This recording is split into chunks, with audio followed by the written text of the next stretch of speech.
Hello, everyone. Well, it's 80 years since Hitler's suicide. I often say I'm against it. I don't want anyone to end his her own life, and I would include even him, despite him being so utterly foul. Partly because I would want him to be put on trial. Now, I don't support the death penalty, but I wouldn't be wasting my time pleading for his life. There are other people's lives you've got to plead for. It's a matter of prioritization. So, in case you don't know, he's the Chancellor of Germany from the 30th of January, 1933 until the 30th of April, 1945.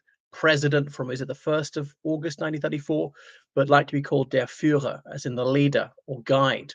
So widely regarded as the most evil man of all time. Now, foremost amongst the reasons for designating him as the absolute devil incarnate is Shoah, or the Holocaust, the murder of roughly 6 million Jews, but you can include lots of gypsies, disabled people, gay men, Jehovah's Witnesses, many prisoners of war. Now, I mean, I know that most armies have committed atrocities, but not being remotely anti-German, I'm afraid to say the record of the German armed forces in the Second World War was egregiously bad, even bearing in mind this was a world war. These were not isolated incidents, and the massacres were not even small scale. And almost from the first day in Poland, hundreds of Polish civilians, sometimes Gentile, sometimes Jewish, rounded up and shot dead, and things like that. Not a combat situation, not collateral damage, and no mistake, and so forth. Wide-scale use of torture, killing people directly through gassing and shooting, indirectly through malnutrition, through deliberately withholding sanitation, making them live in unhygienic conditions, and. So this insane cult of the personality, this megalomania, it was all very, very pernicious, all horrific. So very glad it's gone, and there'll be no recrudescence of that. Well, why was he so evil? Was it insanity? Because he had such horrific nightmares as a child. It was recommended that he be sent to a psychiatrist. What a big mistake that one was. Was it because he was severely beaten up by his father or something like that? Traumatic experiences as childhood, his anti-Semitism? Was it because he fell in love with that Jewish girl who was about his own age when he was in Linz, and it was unrequited, but also he didn't have, couldn't sum up the courage to even approach her, just watch her from a distance with her new boyfriend that she married someone else. But his bright idea to seal their love was that he and her would jump off a bridge into the river and drown themselves together. Wow, that'd be enticing. I know anti-Semitism is quite widespread, in especially in Mitteleuropa at the time, but not at that level of viciousness, of actually eliminationist viciousness. So, well, cometh the man, cometh the hour, is partly because of Versailles and so on. Germany was on its knees, felt humiliated, rancorous, and so forth. But then democracy was very brittle. Then came the Great Depression, and that really gave us opportunity. Partly was a reaction against the other genocidal totalitarianism in that part of the world, which is communism, a desire to resist that at all costs. And of course, it was salami tactics. The Nazis started out by not even being that violent, but getting worse and worse and worse and worse and worse. Yeah, doing a few good things, a few sweetness. Why did anybody go for them? If there was all evil, it was all cruelty. There was a lot of barbarity, but that's more towards the end. And the few good things they did were right at the beginning. And no, I'm not trying to say it's 50-50 or Nazism is good or something like that. But come on, get real. They had this election with supposedly 43% of Germans voted them. All right, it wasn't that high because there was cheating, but it was a considerable number. And you don't get that many people voting for the party if they're offering nothing good whatsoever.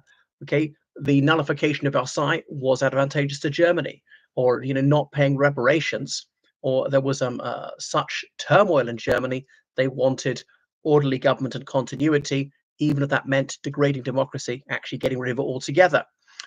People wanted a messianic figure to save them, and so forth. But anyway, fast forward to the 30th of April, the Red Army's closing in. They surrounded Berlin. Even if you get out, the French, Canadians, Americans, British, others in Western Germany. So how is he going to get out? And the Americans had a psychological profile of him done some months earlier.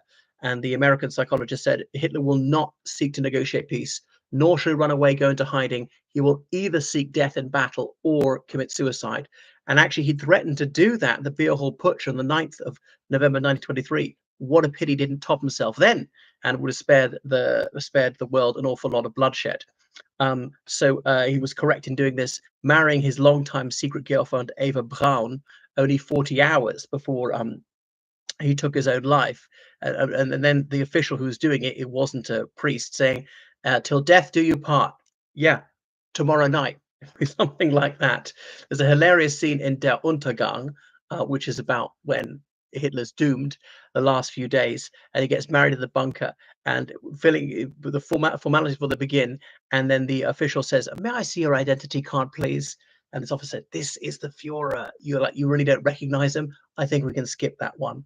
And then they get married. And the German public, first they ever heard of Eva Braun is that radio broadcast saying, "Hitler has fallen in his command post. Here's his last will and testament. I've come here to Berlin with my wife." And the public think, "What, wife? We never knew had a wife."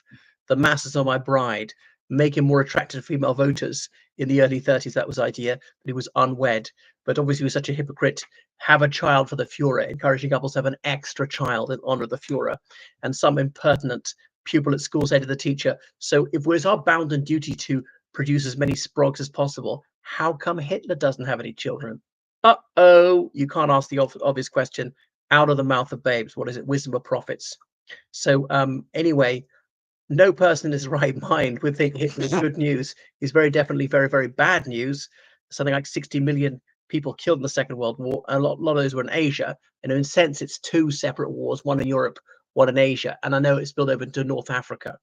But the two wars didn't have that much to do with each other, to the extent that Japan and the Soviets didn't even fight each other to the last 3 months. I mean, Chinese would say the Second World War began in 1937 when Japan invaded most of China. So, it depends which nationality you are. You think it was 1939, 1940, 1941, and so on, when the Second World War began. So, goodness, very, very valuable to live in peace. And I'm delighted that Germans have reacted the right way to the Third Reich, to be the most humane country in the world. That's the idea. That's why in their constitution, there's that one article, the death penalty is abolished. Now, they were obviously striving to prove that they're not international socialism at all, outlawed the Nazi Party. Now, me, as a semi-libertarian, you see, that's going too far for me. Yes, Nazism is devilish, but that is incipient totalitarianism once you start to outlaw political parties, which is the sort of thing that the Nazis did. And no, the Federal Republic of Germany's really got no relationship with the Third Reich, with that 12-year aberration in German history. I know there's a Sonderweg. The Third Reich, it drew on certain streams of German history beforehand. And what else? That you mustn't display Der Hakenkreuz anywhere unless it's part of some theatrical production, something educational, whatever. And I appreciate the spirit. They were desperate to live down National Socialism. But in the end, that is taking away people's rights. All right. Thank you for watching my channel. Make sure you subscribe on Patreon, donate to PayPal, georgecallahan7@gmail.com. Goodbye.